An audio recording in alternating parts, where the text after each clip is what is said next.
भाग 41 स्वतंत्रता के विचार बनाना। आप अपनी मानसिकता में स्वतंत्रता और मानसिक शांति का विचार भर सकते हैं ताकि ये आपकी अवचेतन गहराइयों तक पहुंच जाए। अवचेतन मन सर्वशक्तिमान है, इसलिए ये आपको शराब पीने की इच्छा से मुक्त कर देगा।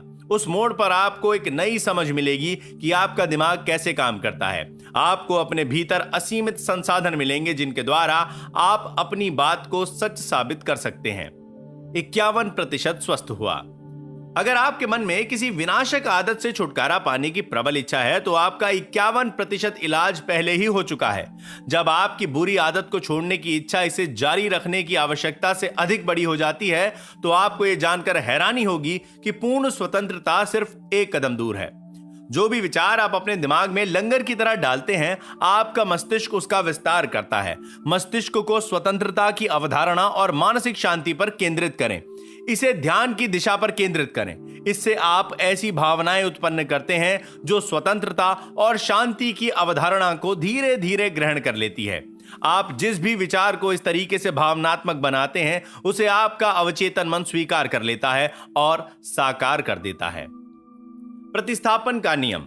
यह जान लीजिए कि आपके कष्ट से कोई अच्छी चीज उत्पन्न हो सकती है।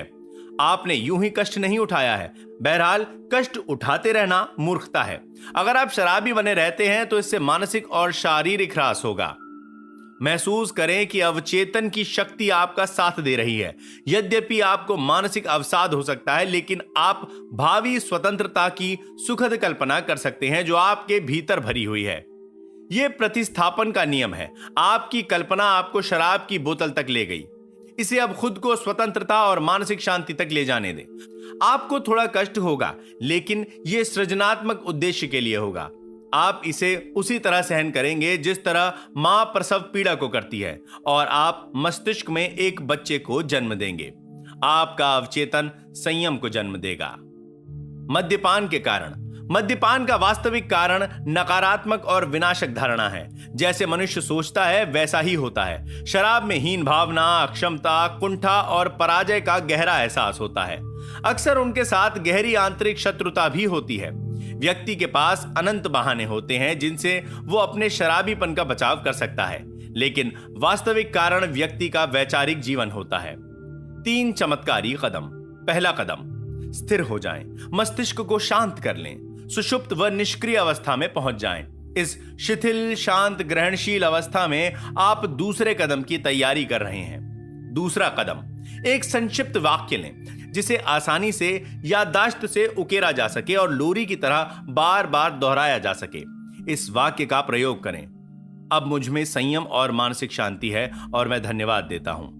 मस्तिष्क को भटकने से रोकने के लिए इसे जोर से दोहराएं और मन में बोलते समय इसके उच्चारण में होठों और जीभ को चलाएं। इससे अवचेतन मन तक पहुंचने में मदद मिलती है।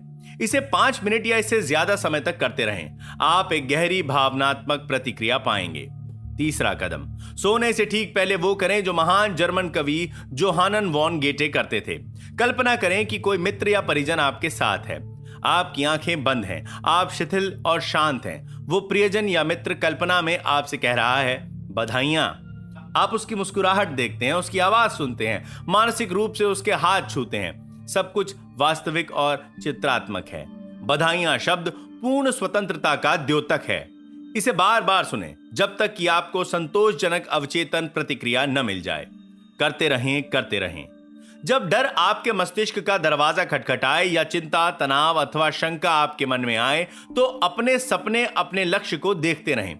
अपने अवचेतन मन के भीतर की असीमित शक्ति के बारे में सोचें जो आपके चिंतन और कल्पना को उत्पन्न कर सकती है। इससे आपको विश्वास, शक्ति और साहस मिलेगा। लगातार करते रहें, जुटे रहें जब तक कि दिन न निकल आए और अंधेरा दूर न भाग जाए। अपने विचार की शक्ति का पुनरावलोकन करें। समाधान समस्या में निहित है। हर सवाल में इसका जवाब छिपा है। आपका ज्ञान आपकी पुकार पर प्रतिक्रिया करता है जब आप इसे आस्था और विश्वास से आवाज देते हैं। आदत आपके अवचेतन मन का कार्य है। आपके अवचेतन मन की अद्भुत शक्ति का इससे बड़ा प्रमाण नहीं है कि आपके जीवन पर आदत की कितनी शक्ति और उसका कितना नियंत्रण है। आप आदतों के गुलाम होते हैं। आप किसी विचार या काम को दोहराकर अपने अवचेतन मन में आदतों के पैटर्न बनाते हैं, जब तक कि ये आपके अवचेतन मन में घर नहीं बना लेता और स्वचालित नहीं बन जाता। आपके पास चुनने की स्वतंत्रता है। आप अच्छी या बुरी आदत को चुन सकते हैं। प्रार्थना एक अच्छी आदत है। जो भी मानसिक तस्वीर आप अपने अवचेतन मन में आस्था के साथ देखते हैं, वो उसे साकार कर देता है। अपनी सफलता और उपलब्धि में एकमात्र बाधा आपका अपना विचार या मानसिक छवि है। जब आपका ध्यान भटके तो अच्छाई या लक्ष्य के विचार से इसे वापस लौटा लें। इसकी आदत डाल लें। इसे मस्तिष्क को अनुशासित करना कहते हैं। आपका चेतन मन कैमरा है और आपका अवचेतन मन वो संवेदनशील प्लेट है जिस पर आपकी तस्वीर की छाप छोड़ते हैं। मनुष्य के पीछे जो एकमात्र बुरा विचार पड़ा रहता है वो भय का विचार है, जिसे बार बार मन में दोहराया जाता है। इस ज्ञान के साथ इस विचार से पीछा छुड़ाओ कि आप जो भी काम शुरू करते हैं उसे आप दैवी विधान में सुखद परिणाम तक पहुंचाएंगे। सुखद अंत की तस्वीरें बनाएं और उसे विश्वास के साथ बनाए रखें। नई आदत डालने के लिए आपको विश्वस्त होना चाहिए कि यह वांछित है।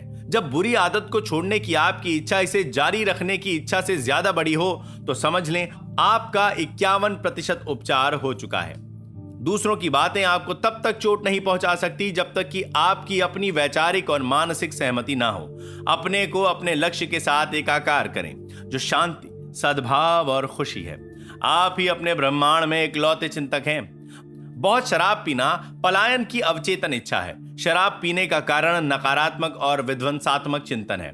उपचार है स्वतंत्रता, संयम, पूर्णता के बारे में सोचना तथा उपलब्धि के रोमांच को महसूस करना। कई लोग शराबी इसलिए बने रहते हैं क्योंकि वे अपनी समस्या को स्वीकार करने से इनकार कर देते हैं।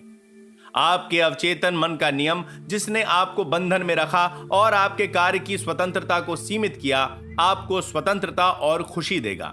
यह इस बात पर निर्भर करता है कि आप इसका कैसा प्रयोग करते हैं। आपकी कल्पना आपको शराब की बोतल तक ले गई थी। अब स्वतंत्र होने की कल्पना करके इसे स्वतंत्रता की ओर ले जाने दें। मद्यपान का वास्तविक कारण नकारात्मक और विनाशक सोच है। व्यक्ति जैसा अपने अवचेतन मन में सोचता है वैसा ही वो होता है। जब भय आपके मन का दरवाजा खटखटाए तो ईश्वर में आस्था और सभी अच्छी चीजों को दरवाजा खोलने दें।